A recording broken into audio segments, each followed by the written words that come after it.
Most people do not think, they feel. They call their feelings thoughts, but in truth their minds are passengers to storms of emotion. Their judgments are moods disguised as logic. Their decisions are impulses dressed up as reasons. The human being, for all its talk of reason, rarely uses it. And when it does, it contaminates reason with the poison of sentiment. That is why so many lives collapse into contradiction. So many societies rot in hypocrisy. So many rulers fall in disgrace. They were guided not by clarity but by heat. They lived not by thinking, but by burning. The art of cold thinking is the refusal to burn. It is the discipline of looking at reality without flinching, stripping away the illusions that emotion paints across the world. It is the art of staring into the truth without weeping, without raging, without consoling oneself. It is rare, it is difficult, and it is terrifying, because once you learn to think coldly, you can no longer return to the warmth of comforting lies. Emotion deceives in two ways. First, it blinds. Anger blinds us to proportion. Love blinds us to flaws. Fear blinds us to possibility. Hope blinds us to risk. Every emotion distorts the lens through which we see the world. And second, emotion consoles. It tells us stories to justify what we want to believe. It whispers that our cruelty was justified because we were hurt, that our betrayal was necessary because we were afraid, that our indulgence was noble because we deserved it. Emotion does not simply cloud reason, it bends it until it serves desire. Philosophy, at its darkest, is the art of tearing these distortions away. It asks us to face reality without the shield of passion. It asks us to calculate what is, not what we wish to be. And that is why so few dare to practice it. Most people want comfort more than truth. They prefer the warmth of illusions to the cold clarity of reality. They say they want wisdom, but what they really want is reassurance. The art of cold thinking offers no reassurance. It offers only clarity. Machiavelli understood this. His writings are hated because they are cold. They strip away the consolations of morality, the sentiment of faith, the illusions of loyalty. He does not rage against humanity for being fickle, selfish, treacherous. He simply observes it. He does not beg rulers to be merciful, nor condemn them for cruelty. He asks only what works, what preserves survival. His philosophy is not cruel because it delights in cruelty. It is cruel because it refuses to decorate reality with moral sentiment. Think of the infamous rule, better to be feared than loved. A sentimental mind resists this. It clings to the beauty of love, the warmth of affection. It imagines that loyalty rooted in love is noble, pure, eternal. But a cold mind calculates. Love is conditional. Love is fragile. Love disappears when fortune changes. Fear, however, is durable. Fear binds even when affection fails. And so, if survival is the goal, fear is safer. The cold thinker does not delight in this truth. He simply sees it, accepts it, and uses it. Cold thinking is not the absence of feeling. It is the refusal to let feeling rule. It is the separation of judgment from passion. The soldier may feel fear, but he acts by calculation, not panic. The ruler may feel pity, but he punishes when mercy would destroy order. The thinker may feel disgust, but he considers evidence even when it wounds his pride. Cold thinking does not silence emotion, it disciplines it. Emotion becomes background noise, not command. This discipline terrifies people because it dissolves the illusions they need. Without emotion, love is not eternal, but transactional. Without emotion, morality is not cosmic, but strategic. Without emotion, life is not meaningful, but fragile. The sentimental mind cannot bear such truths. It needs the story of destiny, the comfort of justice, the warmth of unconditional love. The cold thinker burns these illusions away and faces the void. That void is unbearable for most. But here is the paradox. Only in cold thinking is true strength found. The sentimental are slaves to their moods, to the manipulation of others, to the promises of leaders who flatter their feelings. The cold thinker cannot be so easily manipulated. He sees through flattery, through rage, through fear, through hope. He sees the gears turning beneath the theater. He is immune to the illusions that enslave the ordinary. That immunity is power. Imagine applying cold thinking in your own life. Someone betrays you. The sentimental response is rage, heartbreak, self-pity. The cold response is analysis. Why did they betray? What was their interest?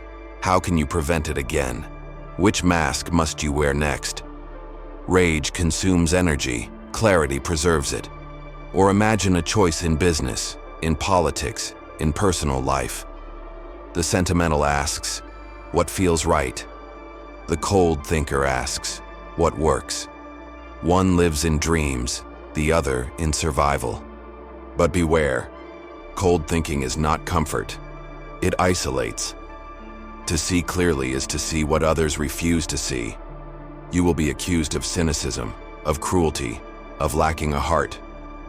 People will say you are cold because they envy your immunity to illusions. They need warmth, you walk in frost. And yet, if you value truth over comfort, if you value survival over sentiment, if you value clarity over illusion, then cold thinking is the only path. And this path is rare. Ordinary people will not walk it. They prefer heat. They prefer fire. They prefer to be burned by hope rather than chilled by reality. And so, when they fall, when betrayal crushes them, when illusions dissolve, they despair. The cold thinker does not despair. He expected it. He prepared for it. He survives. Subscribe if you want to keep learning how to strip away illusions. Comment below. Do you think emotion makes us human, or does it enslave us? Share this with someone who believes in their feelings as if they were facts, and watch their denial burn. Because this is only the first step. In the next chapter, we will dive deeper into the techniques of cold thinking itself. How to discipline emotion, how to separate judgment from passion, how to cut through the fog of fear, love, anger, and hope. Cold thinking is not natural. It is an art. And like all arts, it must be learned. The frost has only begun to settle. The ice will come next. The sentimental mind calls cold thinking impossible. They insist, we are human. We cannot separate from emotion. But that is a convenient excuse. It protects them from the discipline they fear. Cold thinking is difficult, but it is not impossible. It requires training, repetition, and above all, the will to sacrifice comfort for clarity. And once you begin, you realize how few people truly think. The techniques of cold thought reveal this, that most of what passes for thinking is merely rationalization, emotion in disguise. The first technique is distancing the self from the storm. When emotion surges, anger, fear, joy, despair, you must step back. Imagine yourself not as the participant, but as the observer. The cold thinker does not drown inside emotion. He dissects it. He asks, what is this feeling? What triggered it? What is it trying to make me believe? Anger tells me I must strike now, but is that strategy or impulse?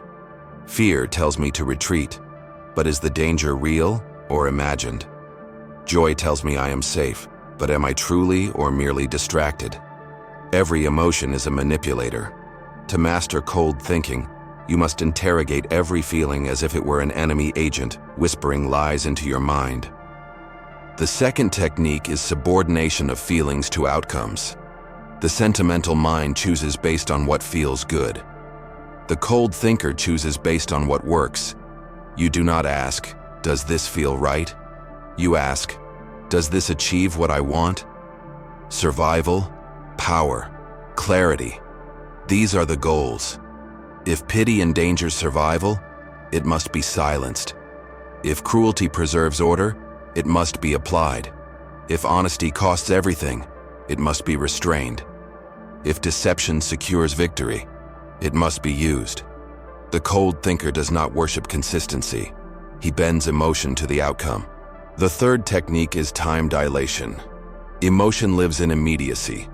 Rage demands immediate revenge. Fear demands immediate retreat. Hope demands immediate surrender to fantasy. But cold thinking stretches time. It asks, what happens tomorrow? Next month? 10 years from now? When you extend the timeline, many emotional impulses dissolve. Revenge today might bring satisfaction, but will it bring ruin later? Mercy today might feel noble, but will it destroy stability tomorrow? Time dilates and clarity emerges. Cold thinking is patience sharpened into weapon. The fourth technique is calculation under pressure. Most collapse when pressure rises. Their emotions seize the throne of their minds. They panic. They lash out. They retreat without thought. The cold thinker trains for the opposite. Pressure becomes clarity. When panic screams, "Decide now," the cold thinker asks, "What do I gain by waiting?" When fear demands retreat, he measures cost versus opportunity. Cold thinking thrives in crisis because it separates perception from reaction. Where others see chaos, the cold thinker sees patterns. Where others burn, he freezes and calculates. The fifth technique is mass construction. Cold thinking does not mean revealing yourself as cold. It means disciplining your mind while controlling appearances. If you show people your frost, they will despise you. If you reveal your lack of sentiment, they will call you cruel. The cold thinker hides behind masks of warmth, kindness, loyalty. He wears the costume of sentiment to appease the crowd, while behind it he calculates in silence. Emotion is a language, and masks are its grammar. To survive, you must learn to speak it fluently while never believing it yourself. The sixth technique is detecting manipulation in others. Once you discipline your own emotions, you see how easily others are ruled by theirs. Fear controls them. Love blinds them. Anger consumes them. And those who know this exploit them. Politicians weaponize fear. Advertisers weaponize desire. Partners weaponize guilt. Friends weaponize loyalty. The cold thinker sees these plays as clearly as a chess master sees openings. He watches the crowd swayed by speeches, songs, images, and he remains unmoved. He recognizes the strings, and when you see the strings, you are no longer a puppet. The seventh technique is embracing discomfort. Cold thinking is painful because it strips away illusions. It forces you to admit truths you would rather ignore. That love is not eternal. That promises are fragile. That morality is situational. That meaning itself may be nothing more than a human construction. The sentimental mind avoids this abyss. The cold thinker walks into it willingly. He accepts discomfort as the cost of clarity. He knows that illusions may feel warm, but they make him vulnerable. And vulnerability is death. Better to endure the cold of truth than the warmth of lies. The eighth technique is erasure of self-pity. Self-pity is the most seductive of emotions. It makes weakness feel noble. It transforms failure into martyrdom. It whispers, "You are a victim, therefore you are righteous." But the cold thinker rejects this poison. He does not ask, "Why me?" He asks, "What now?" Pity does not solve problems. Clarity does. Self-pity is sentimental theater that wastes time.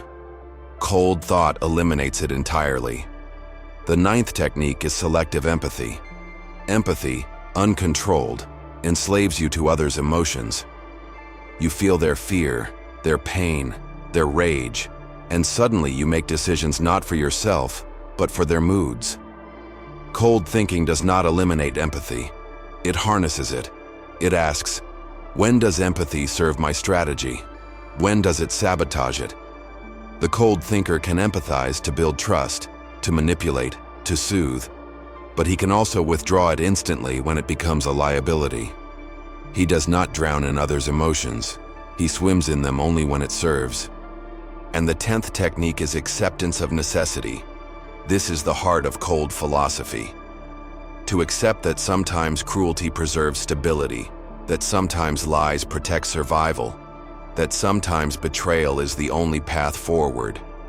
The sentimental mind refuses this. It insists that morality is absolute, that ideals must govern every choice. The cold thinker accepts that necessity overrules ideals. He does not rejoice in this, but he does not flinch from it either. He obeys the law of survival above all. Now consider how different your life would look if you practiced these techniques. Would you have fallen for the manipulations that once fooled you? Would you have wasted years on illusions that never delivered? Would you have allowed pity, rage, or hope to dictate choices that left you broken? The cold thinker cannot prevent pain, but he prevents foolishness. And foolishness, more than pain, is what destroys lives. But beware, cold thinking isolates. You will be misunderstood. People will call you heartless. They will despise the frost that surrounds your clarity, but in their contempt lies your proof. Their hatred is the heat of sentiment burning against the wall of your discipline. And while they burn, you endure. Comment below. Which of these techniques would change your life if you practiced it? Subscribe if you want to keep sharpening your clarity against illusions. Share this with someone who still mistakes feelings for thoughts, and watch their reaction when confronted with the frost. Because this is only preparation. In the final part, we will explore the ultimate consequence of cold thinking. What remains when emotion is stripped away entirely, when meaning itself dissolves, when philosophy becomes pure calculation. Few can face that abyss. But if you can, then you will walk where almost no one dares. The storm of emotion is endless. The only question is, will you drown in it, or will you learn to walk through it untouched? Cold thinking begins as a discipline, but it ends as a transformation. At first, it feels like armor, a way to protect yourself from the fire of emotion, from the manipulations of others, from the illusions that comfort but deceive. But if you practice it long enough, something far stranger happens. The armor fuses with your skin. The frost moves inward. You begin to change, not only in how you think, but in how you exist. And it is here, at this extreme, that most retreat. Because cold thought does not only strip away illusions, it strips away the warmth that made them tolerable. What remains is clarity, and clarity, left alone, is colder than ice. The sentimental mind cannot imagine this state. To them, a life without emotion is death. They equate feeling with meaning, passion with existence, warmth with humanity. They tell themselves stories of eternal love, cosmic justice, moral absolutes, because they need those fires to keep the night at bay. But the cold thinker steps into the night willingly. He no longer needs the fires. He looks at the darkness directly and sees not horror, but reality. What remains when emotion is gone? First, the collapse of illusions of permanence. Love is not eternal. Loyalty is not eternal. Hope is not eternal. They are transient states, dependent on circumstance, fragile as glass. The cold thinker does not mourn this. He accepts it. He does not demand promises of forever. He demands usefulness in the present. He does not cling to loyalty as virtue. He calculates loyalty as exchange. He does not elevate hope into destiny. He uses hope as fuel until it runs dry. Nothing is permanent, and in accepting this, he is no longer surprised when bonds break. Second, the collapse of illusions of morality. To the sentimental, morality is universal, cosmic, absolute. To the cold thinker, morality is strategy. It is a tool societies create to regulate themselves, a language of power disguised as virtue. Cruelty is not evil when it preserves survival. Mercy is not good when it destroys order. Truth is not sacred when lies secure stability. The cold thinker no longer asks, "Is this right?" He asks, "Does this work? Does this sustain? Does this destroy?" Morality becomes calculation, not worship. Third, The collapse of illusions of meaning. Most cannot survive this abyss. They need to believe life has inherent purpose, written in stars or scriptures. They need to believe suffering redeems, that love saves, that destiny awaits. The cold thinker strips all this away. He accepts that life has no inherent meaning, that the universe does not care, that human stories are fragile constructions built to mask the void. And yet, he does not despair, because despair is still sentiment, still an illusion. He accepts the void with the same frost he accepts betrayal, cruelty, and impermanence.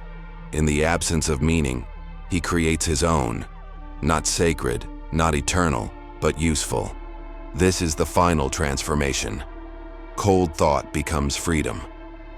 When illusions are gone, nothing can be used against you. Betrayal does not crush you, because you never believed loyalty eternal. Loss does not destroy you, because you never believed possession permanent. Cruelty does not shock you, because you knew morality was never universal. Death itself loses its sting, because you never expected the universe to owe you eternity. The cold thinker walks free not because the world is kind, but because he no longer demands it to be. But beware, freedom is lonely. To walk without illusions is to walk apart. You will not share the sentimental dreams of others. You will not believe in their eternal loves, their cosmic moralities, their destined meanings. You will be an outsider in the theater of sentiment, watching the play while refusing to act in it. Many cannot endure this loneliness, and so they return to the warmth of illusion, pretending they never saw through it. Only a few stay in the frost. And yet those few wield a power the sentimental cannot touch. They cannot be manipulated by promises of forever, by threats of hell, by seductions of hope. They are immune to the currencies that rule ordinary minds. They walk through betrayal without breaking, through collapse without despair. And while the world burns in passions and illusions, they endure in silence. This is the art of cold thinking, not the suppression of feeling, but its dethronement. Not the death of passion, but its subjugation. Not the worship of comfort, but the embrace of clarity. It is a philosophy that strips away everything until nothing remains but the mechanics of reality and the will to survive within it. It is not human in the sentimental sense, but perhaps it is more human in the truthful sense, because it accepts what humans are, not what they pretend to be. So now I ask you, could you live this way? Could you strip away the illusions you cling to, abandon the meanings you constructed, silence the stories that soothe you?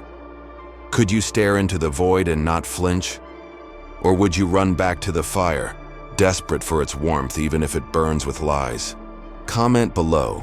Are you ready for clarity, or do you still choose comfort? Subscribe if you want to keep dismantling illusions.